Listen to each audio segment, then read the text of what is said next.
Good day, everyone. Today we are going to discuss the competency-based training delivery. This is our objectives for today's discussion. Number one, illustrate the sequence of activity and CBT workshop. Number two, enumerate the roles of the trainer. And number three, enumerate the roles of the trainee. So, why it is important to explain competency-based training delivery? So, it is important to explain the competency-based training delivery in order for the trainee to become aware of what particular competency they are going to take. And then, it will be served as their guide in order to perform the task properly. So, let us begin our discussion with the competency-based training delivery or process. So, first, the student will enter the program, and then upon entering the program, they will be um, introduced with the orientation process. Then, the then it would be included in the orientation the trainer and trainee roles. So dito, i-discuss ng trainee or ng trainer, sorry, yung mga roles ng trainee within the conduct of the training. And then, administer RPL and TNA. So, during the conduct of the training, inaalaw ng trainer yung mga student na mag-present ng mga certificates and other form of proof na may experience na sila sa particular na competency. For example, ako, magte-take ako ng ibang competency. For example, gusto kong mag-take ng electronics. So, pwede kong i-present yung NC2 ko as CSS NC2 passer para at least yung mga areas na connected sa CSS, hindi ko na matitake doon sa electronics. And then, kapag na-identify na yung training needs or yung prior learning ng student, so, mag-o-organize na ng learning strategy yung trainer. And then, after that, pipili na yung student ng competency na iti-take nila. So, upon selecting the competency, so, the trainer will administer the learning agreement. So, ito yung kontrata kung saan nakapaloob yung mga kailangang i-perform ng student, and then yung mga rules and regulations, and etc. And then, yung trainer ay magpo-provide na ng mga learning materials. I-introduce yung CBLM or yung competency-based learning materials, and then, i-introduce nila yung paggamit ng achievement charts and progress charts. So, upon selecting the competency, so, pwede nang i-review ng student yung mga learning packages, yung manuals, and magkakandak din ng demonstration yung trainer para mas maintindihan ng student yung mga gagawin. And then after that, kapag natapos na nilang ma-review yung mga learning materials and then yung manuals, and then nakapag-conduct na ng demonstration yung trainer, so pwede nang mag-practice sa workshop yung mga trainee. So, habang nagpa-practice sila ng workshop or habang nagpa-practice sila sa workshop area, kinakailangan na yung trainer ay mag-conduct ng feedback or i-assist yung mga student para at least maging guided sila kung ano yung mga gagawin.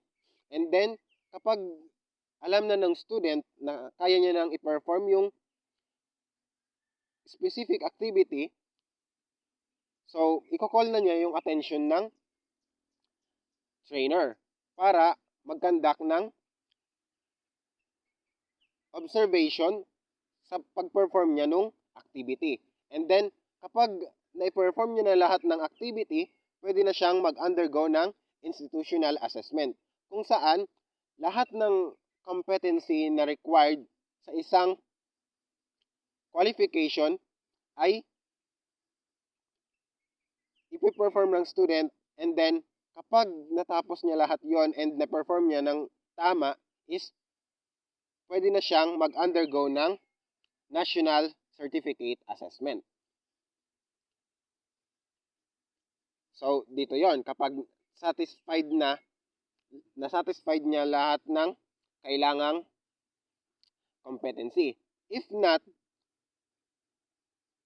babalik ulit siya doon sa process ng pagre-review ng multimedia materials, yung manuals, and etc. para ma-achieve niya yung particular competency. And then, kapag enough na yung knowledge niya, pwede na siyang umexit sa program. So, let us continue our discussion to the managing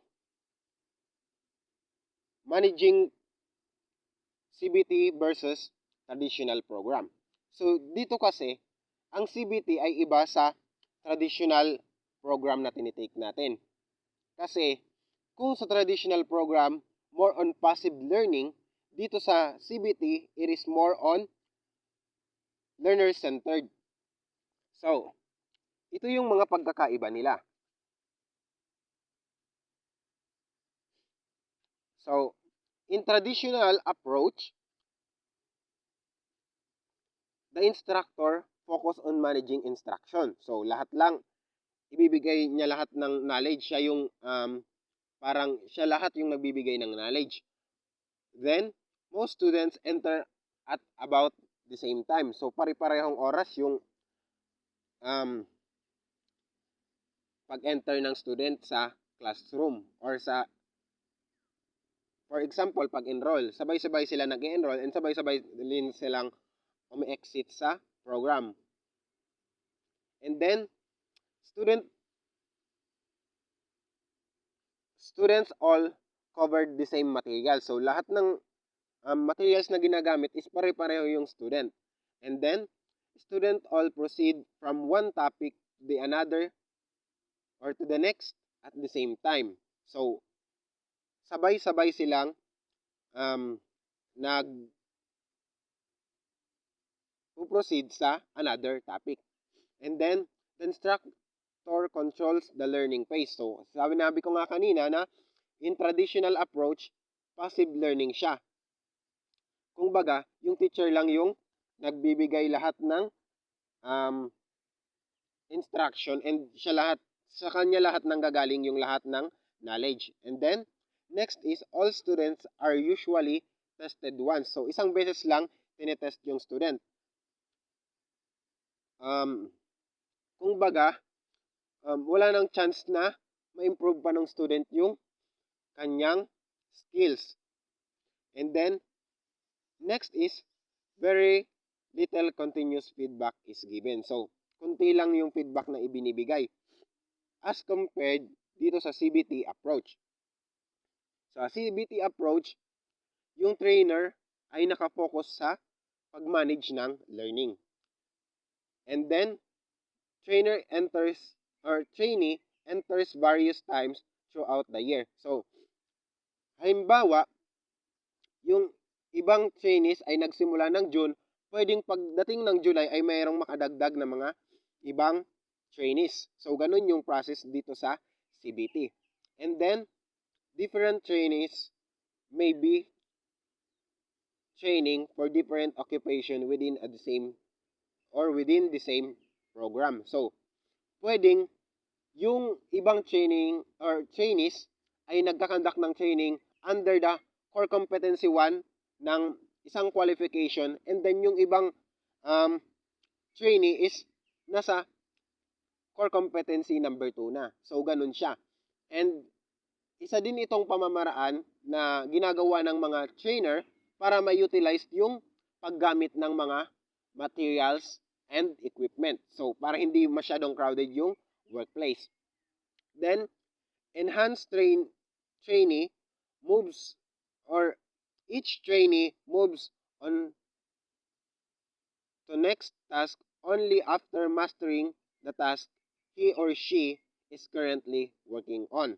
So, hindi makakapag-proceed yung student or yung trainee sa isang competency kung hindi niya pa namamaster yung pinakaunang competency na kinakailangan. So, bago siya makakapag-proceed sa isang or sa another competency, kailangan matapos niya munang matake or mamaster niya muna yung previous competency. Then next is each trainee progresses at his or her own pace. So, individualized yung learning process dito. Not unless na mag-conduct yung trainer ng group or small group activity. And then, next is each trainee is tested when ready to demonstrate mastery. So, after ng pagkakandak ng practice or ng pagkakandak ng mga activity, so, tinitest yung capability ng student kung competent na siya doon sa particular na competency. So, kapag competent na siya or alam niya na kaya niya nang i-perform yun, so, i-call niya na yung attention ng trainer para i-observe na yung kanyang performance. And then, immediate feedback is given to each trainee at critical point in the learning process. So, habang pinag-aaralan ng student yung particular competency, so binibigyan siya ng mga guides, tips ng trainer para mas mapaganda niya yung pag-perform ng activity. For example, ako, nung nagde-training ako ng computer system servicing, palagi akong nagkakamali doon sa paggawa ng cable. So, in-approach ko yung trainer ko kung ano yung dapat na gawin para ma-master ko yung paggawa ng cable. Kasi, palaging mali yung cable na ginagawa ko. For the past 2 weeks, palagi kong nagkakamali. So, upon monitoring ng trainer ko, is baliktad pala yung paggamit ko ng RJ45. So, kaya palagi akong nagkakamali. So, upon approaching my trainer, so naitama ko yung mga maling ginagawa ko within my performance of the task. So, another characteristic ng traditional approach is that the instructor is involved in teaching only one topic at a time. So, yung instructor, isang topic lang yung dinidiscuss sa isang araw. And next is, retesting is discouraged or not allowed at all. So, hindi masyadong nagkakandak ng yung retesting dito sa traditional approach. And then, materials, tools, and supplies for only one topic are needed at a time. So, dahil nga one topic at a time yung ginagawang discussion, so, yung mga materials is na pinoprovide ng trainer is specific lang doon sa isang topic na i-discuss niya at that day. Then, the number of student enrolled is maximum capacity. So dito, crowded. Maraming student yung nag-e-enter ng particular na year level or sabihin nating program. So, from the beginning of the year hanggang matapos yung taon, sila-sila yung magkakaklase. Hindi yun mababago. Then next is, most instruction is delivered by or dependent upon the instructor. So, nakadepende sa instructor yung i-deliver niyang instruction. Kasi, sabi nga kanina, di ba, one teaching or one topic at a time. So, kung ano yung i-discuss na topic ng trainer, so, yun din yung magiging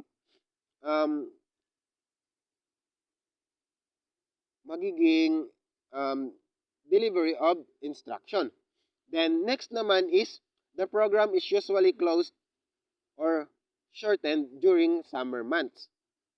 So, dito sa traditional mode of learning, merong sem break na tinatawag or yung mga schools is na hindi nag-ooperate during summer months. While mamaya di-discuss natin kung ano yun naman yung kaibahan niya doon sa CBT approach. Then, the instructor controls the sequence in which topic will be covered. So, yung teacher or yung instructor yung bahala kung ano yung ituturo niya. And then, yung sinusunod ng teacher dito is yung curriculum guide na ibinibigay nung nakatataas sa kanila. So, nakabase lang siya doon and sinusunod lang niya yung mga process na nakapaloob doon. And then next is, the evening program is usually separate and distinct from day program. So, iba yung discussion sa umaga compared sa magiging discussion naman kung gabi. And dito naman sa CBT approach, yung kaibahan niya dito as compared doon sa traditional approach is that the trainer must be able to answer all the questions of many different or on many different tasks each day. So, kailangan niyang sagutin lahat ng queries ng mga student. Dahil, nakadepende doon kung paano matututo yung mga students. For example, kailangan ng student ng assistance kasi nagkaroon ng problem sa workplace. So, kailangan yung matugunan ng trainer. Number 2, retesting is encouraged for mastery. So, kailangan paulit-ulit mong paulit-ulit mag-conduct ng test para at least ma-master ng student yung particular competency. Kasi we're talking about skills, hindi dito more on cognitive, more on skills tayo. Kaya kailangan ng practice. Kasi nga ika nga nila, practice makes perfect. Then, next naman is, the trainee must see that all materials needed for many tasks are readily available. So, dapat, upon entering in the training, or kapag nag-enter na yung mga trainees sa training, dapat na-prepared na lahat ng mga kakailanganin nila. Na-prepared na yun ng trainer. Para at least, kukunin na lang ng mga trainee or ng trainee yung mga materials na kinakailangan nila. So, dapat lahat yun ay may provide ng trainer. And then, as vacancy are filled, trainees enrollment remains at maximum capacity all year long. So, kapag nabawasan nga yung mga trainees, kasi nga tapos na sila, naka-exit na sila sa program, so may possibility na mag-conduct ulit ng enrollment para ma-fill out yung mga vacancy doon sa particular training sa particular na qualification. And then next naman is, the trainer must manage the use of a wide variety of instructional media and materials each day. So, hindi yun nakadepende sa teacher kung ano yung gagamitin niya na mga instructional materials. So, yung instructional materials dito sa CBT is nakadepende doon sa kailangan ng student. For example, kailangan kong i-take or kailangan kong matuto ng assembling and disassembling computer. So, yung ibibigay sa akin na materials ng teacher is related doon sa assembling and disassembling. Kung yung isa ko namang kaklase ay kailangan niya nang matuto doon sa network configuration, then yung materials na ibibigay ng teacher is related din doon sa network configuration. Then, we have the program usually operates year-around. So, kahit anong buwan sa taon is nag-ooperate yung program. Hindi yan tumitigil. Sabi ko nga kanina, kapag may nabawas na student is na-filled yun through another batch na naman ng student. And then, if possible, trainees determine the sequence of tasks. So, kaya nagkakaroon ng tinatawag na yung training matrix kasi nagiging guide yun ng mga trainees kung ano yung mga gagawin na nila and as well as yung progress chart. So, ito yung magiging basis nila kung ano na yung na-accomplish nilang mga activity and ano pa yung kailangan nilang i-accomplish. Then, yung next naman is day and evening programs both have access to all learning guides and resources. So, kagaya namin noon, yung training namin is hinati sa dalawa. Yung day 1, which is kami yon, is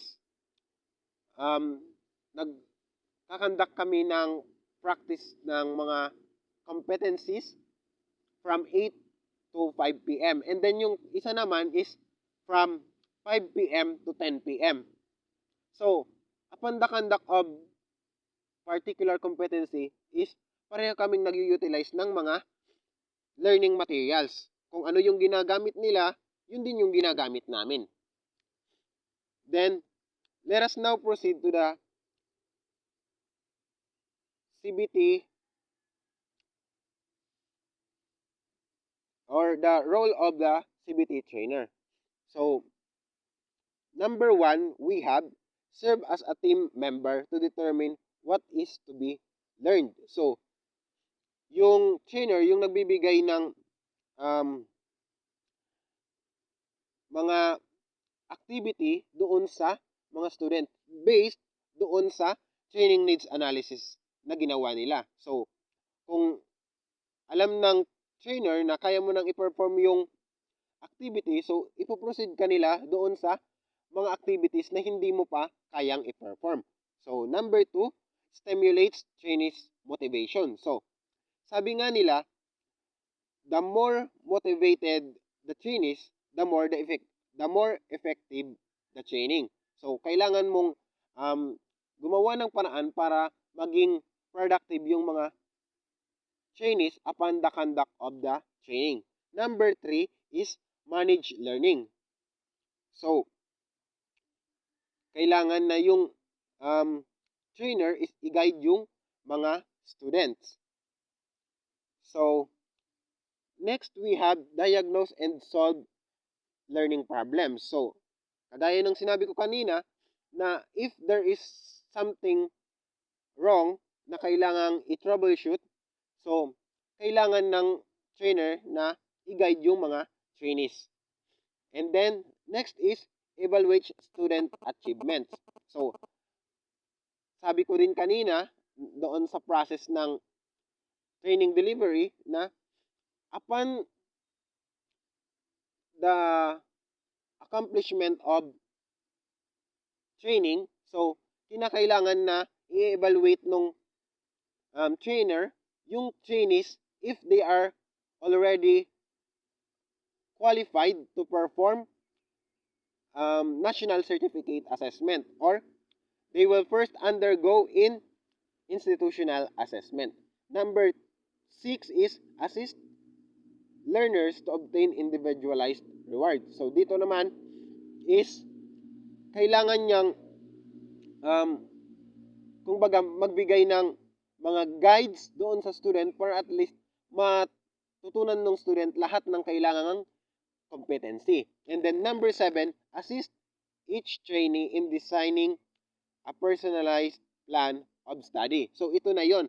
Dito nakapaloob yung training activity matrix kung saan ito yung ibibigay mo sa kanila na documents para at least maging guided sila kung ano yung ipiperform nilang activity. And then, next naman is yung install confidence in the learner. So, mangyayari ito or magiging accomplishable ito kung yung trainer ay magbibigay ng positive feedback upon the conduct of the training, and then kung yung mga learners ay magpa-perform ng hands-on activity. Then, next naman is serve as model of desired work habits. So, kailangan na yung trainer ay masigasig din sa pagbibigay ng mga task, and then kung baga nakikita din nila din ng mga trainers ng mga trainee yung motivation doon sa trainer. Kasi kung wala kang eagerness to provide knowledge doon sa mga trainees mo, is magiging hindi rin sila magiging productive doon sa pagkakandak nila ng specific training. And then, number 10 is spend more time interacting with students on one-by-one or small group basis. So, dito naman, kinakailangan na palaging magbigay ka ng feedback, and then kausapin mo yung mga yung mga trainee para malaman mo kung ano yung mga pangangailangan nila. Then, number 11 is help those students who really need help. So, yun na nga. Kapag may nag-approach sa'yo na, sir, kailangan namin ng tulong, so, dapat tulungan mo sila. Kasi nakasalalay din sa'yo yung magiging progress ng mga student na medyo hirap na i-perform yung isang task. And then, number 12 is accept responsibility along with the student for the task learned and not learned. So, yun na nga, yung sinabi ko kanina na magiging responsibility mo yon kung hindi matututo yung student kasi nasa pangangalaga mo siya. So, let us now proceed with the roles of trainee. So, syempre, yung mga trainee din ay meron din silang gampanin para maging effective yung CBT or yung competency-based training. Number 1 is that trainee may select what they want to learn. So, kagaya ng sinabi ko kanina, so, upon entering the program, magsiselect sila ng competency na iti-take nila. Ito ay base doon sa pangangailangan nila. So, kung kaya mo nang i-perform to, so, hindi mo na kailangang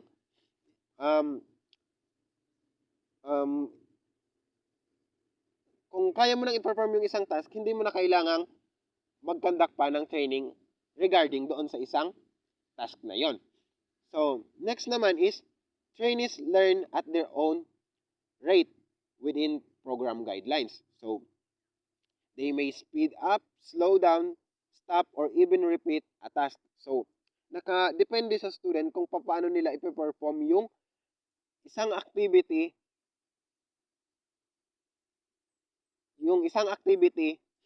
and nakadepende yon Kung halimbawa, hindi pa nila master yung isang competency, so pwede nilang ulit-ulitin yun hanggang ma-master nila. So, pwede silang mag-take ng dalawang ng dalawang activity sa isang araw kung kaya nila. Then, number 3 naman is trainees may request to receive credit for what they already know. So, dito yung tinatawag na um, prior learning or yung prior knowledge. So, pwedeng mag-present yung student ng certificates na they are already competent doon sa isang competency para hindi na yun makasama sa training na ikakandak. Then, number 4 is that trainee may choose how they want to learn. Halimbawa, individually, or pwedeng one-to-one basis, or pwedeng group, or small group, or with audio visuals. So, nasa student na yung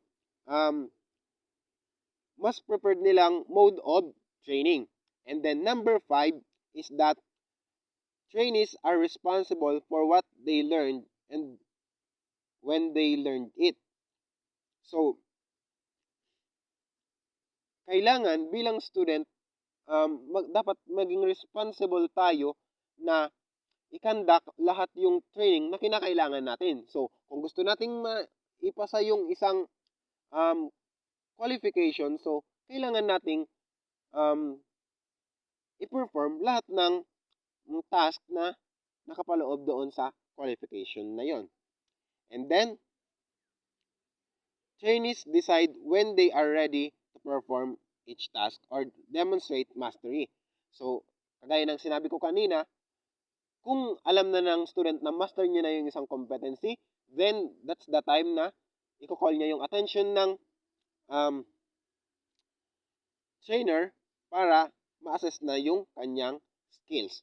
And then number 7, trainees help develop personalized prescription for learning worked out cooperatively and based upon the students already knows his presence for learning or learning styles and other needs. So, yung trainees is, kumbaga, work siya by himself. So, i-utilize niya lahat ng mga training materials para mas matutunan niya yung particular competency within particular qualification. Then, number 8 naman is that trainees compete against press job standards and not against the other students.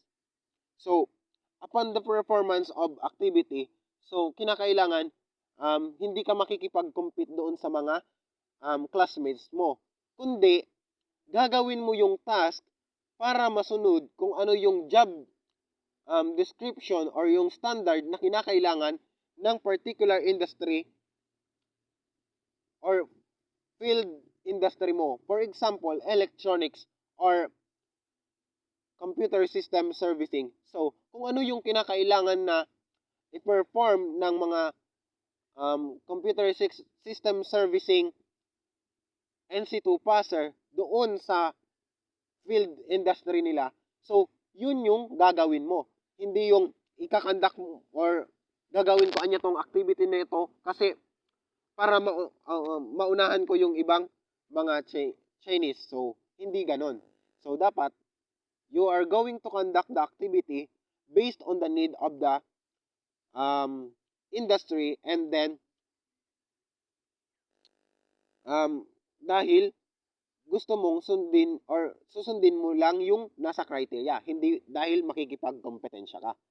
And then number 9 is that trainees knows upfront before instruction begins what they are expected to know and do to complete the program.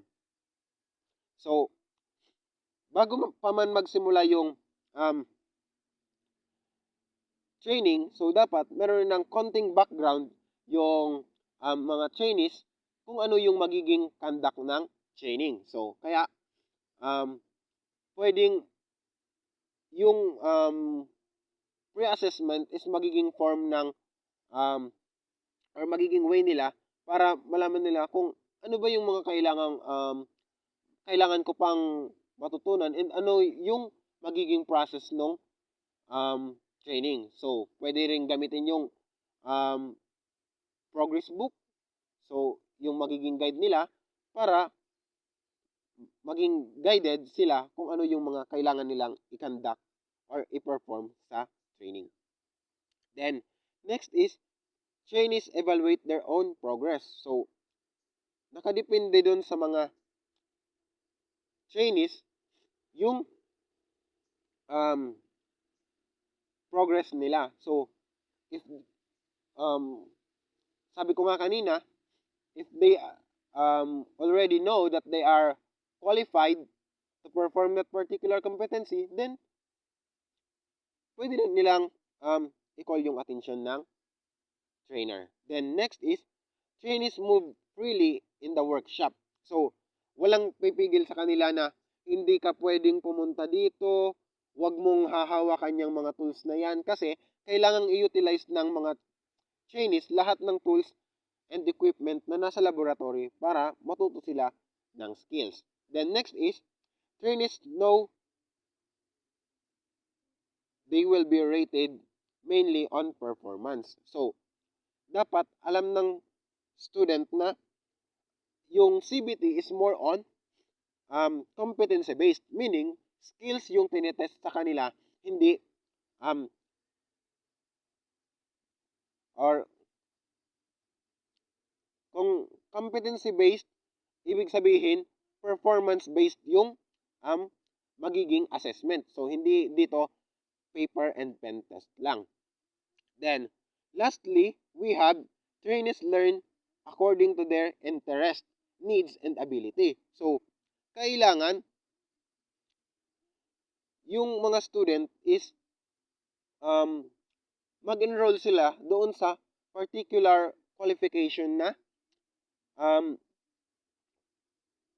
yun yung parang interest nila. So, kung halimbawa magaling ka doon sa competency or sa qualification na cookery, so doon ka mag-enter ng training.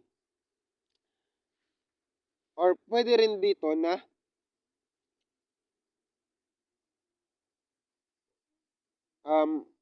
maging flexible yung mga student when it comes to performing yung mga activity na hindi pa nila alam. So, nakabase yung training nila doon sa mga pangangailangan nila within the training. And then, that's end our discussion. I hope na marami kayong natutunan sa ating naging talakayan. Thank you very much.